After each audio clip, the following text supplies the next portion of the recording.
수학 익힘 36조 대응관계를 식으로 나타내는 방법을 알아볼까요? 1번에서 3번 문제입니다.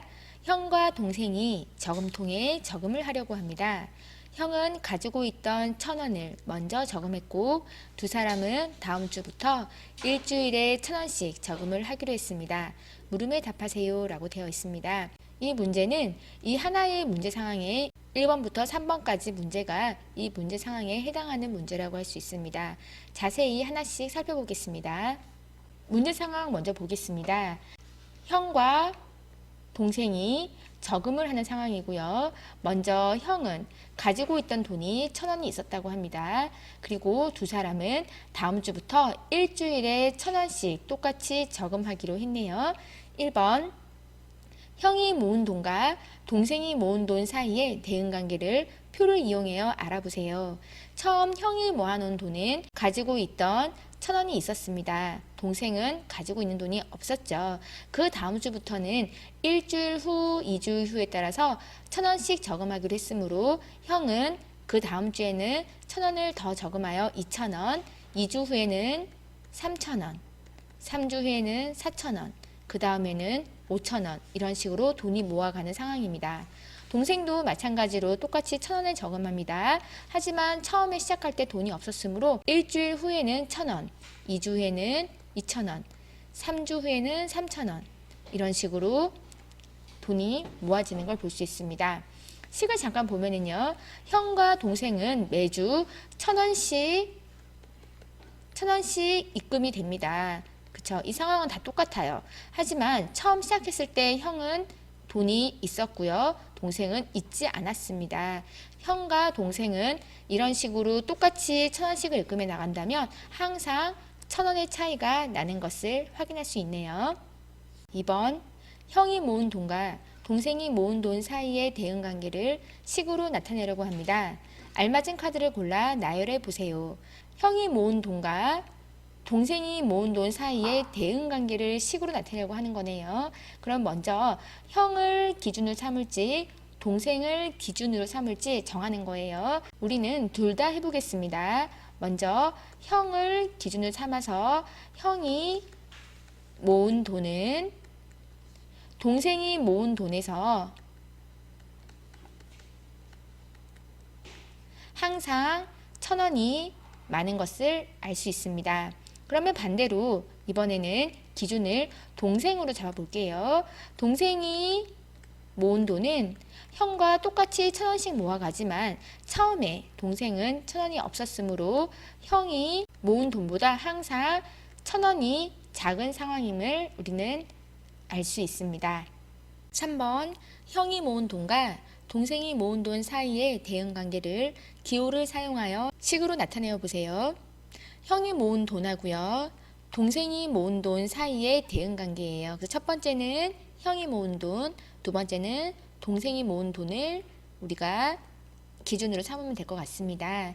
자, 보겠습니다.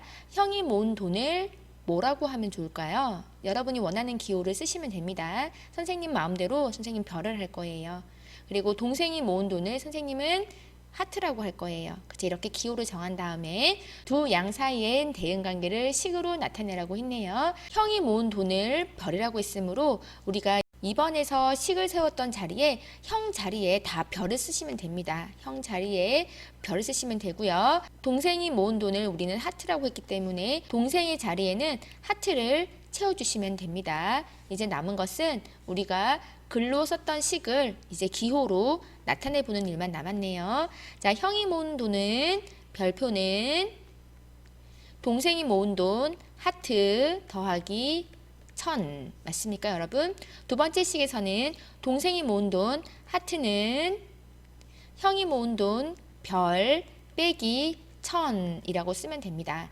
사실 2번 문제랑 3번 문제는 똑같은 말이에요. 하지만 이렇게 형이 모은 돈, 동생이 모은 돈 이렇게 쓰기가 많이 귀찮잖아요. 그래서 이거를 간단하게 이렇게 기호를 써가지고 나타내는 거를 우리가 수학에서는 약속을 하거나 이렇게 기호를 써서 나타내는 것이랍니다. 수학은 약속의 과목이에요. 그리고 간단한 기호를 써서 약속을 하는 과목이기 때문에 우리가 제일 중요한 거는 어떤 풀이에 해당하는 것들을 이렇게 글로 나타낸 다음에 그것을 이렇게 식으로 표현할 수 있으면 됩니다. 사실 수학은 문제에 답이 다 나와 있어요. 그래서 이런 약속만 잘 지켜주시면 됩니다. 다음 문제 보겠습니다. 4번과 5번에 해당하는 문제이고요. 문제를 한번 읽어볼게요. 한 모둠에 4명씩 앉아 있습니다.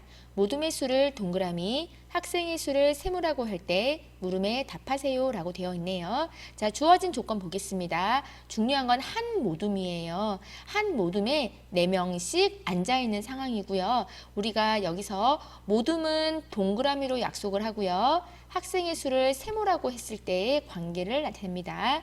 4번 보겠습니다.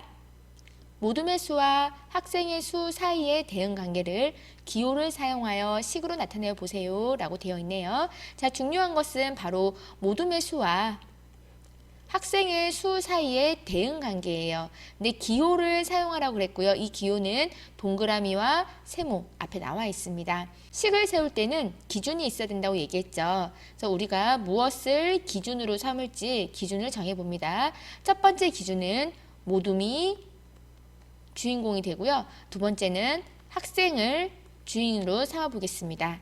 자, 모둠의 수는 학생 수하고 어떤 관계가 있죠? 한 모둠에 친구들이 4명이 앉아 있어요. 그쵸? 친구들이 4명이라면 모둠의 수는 하나예요. 그래서 학생 수를 나눠주면 모둠의 수가 나타난다고 볼 수 있습니다. 따라서 모둠의 수는 학생 수에다가 나누기 4를 하면 모둠의 수가 됨을 알 수 있습니다. 두 번째, 학생을 기준으로 했을 때 학생 수는 어떻게 되느냐. 학생 수 4명은 이 모둠이 하나였죠. 이 모둠 수에 앉아있는 학생 수 곱하기 4를 하면 바로 학생이 구해지는 거죠. 학생 수는 모둠의 수 곱하기 4를 하면 만들어지는 것입니다. 여러분, 이 식 쓸 수 있나요? 제일 중요한 건 이 식이 완성이 돼야지 우리가 기호로 우리가 표현을 할 수 있는 겁니다. 자, 그렇다면 이 식이 사용했다면 이제 기호를 써서 나타내 보겠습니다. 모둠 대신에 모둠 자리에 동그라미를 넣고요. 학생 대신에 세모를 넣습니다. 자, 그래서 식을 완성하면 동그라미는 세모 나누기 4 아니면 세모는 동그라미 곱하기 4 이렇게 식으로 나타낼 수가 있습니다. 여러분, 이 식 이해되나요? 제일 중요한 건 바로 이거예요. 그쵸? 우리가 모둠과 학생과의 관계에서 모둠의 수는 학생의 수에서 4로 나눠줘야지만 나온다는 거, 그리고 학생의 수는 모둠의 수에서 4를 곱해야지 나온다는 이 상황을 아시면 됩니다. 사실 이 문제는 초등학교 3학년 때 우리가 다 배웠던 문제들이에요. 그것을 우리가 기호화하는 것만 지금 5학년 때 배움으로 여러분들이 이 문제 연습이 잘 되어 있다면 기호로 쉽게 나타낼 수 있다고 생각합니다. 5번 대응관계를 나타낸 식에 대한 친구들의 생각입니다. 두 친구의 생각이 옳은지 틀린지 판단하고 그렇게 생각한 이유를 적어보세요. 첫 번째 친구인 준기의 생각부터 보겠습니다.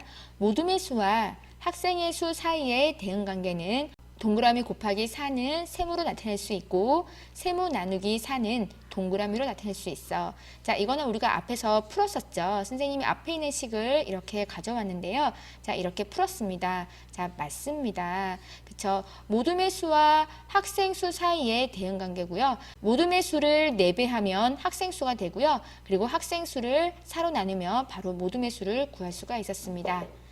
두 번째, 지혜 친구의 생각을 보겠습니다. 모둠의 수에 따라 학생의 수는 항상 일정하게 변해. 모둠의 수와 학생의 수의 관계인데 항상 일정하게 변한다고 할 수 있나요? 그래요, 할 수 있어요. 한 모둠에는 4명의 학생이 앉아 있으므로 모둠의 수에 4배를 해주면 항상 학생 수가 나오는 것을 알 수 있습니다. 따라서 곱하기 4라고 하는 일정한 수에 따라서 학생 수를 판단할 수 있으므로 지혜 생각도 옳다고 할 수 있습니다. 여기까지 대응관계를 식으로 나타내는 방법을 알아봤는데요.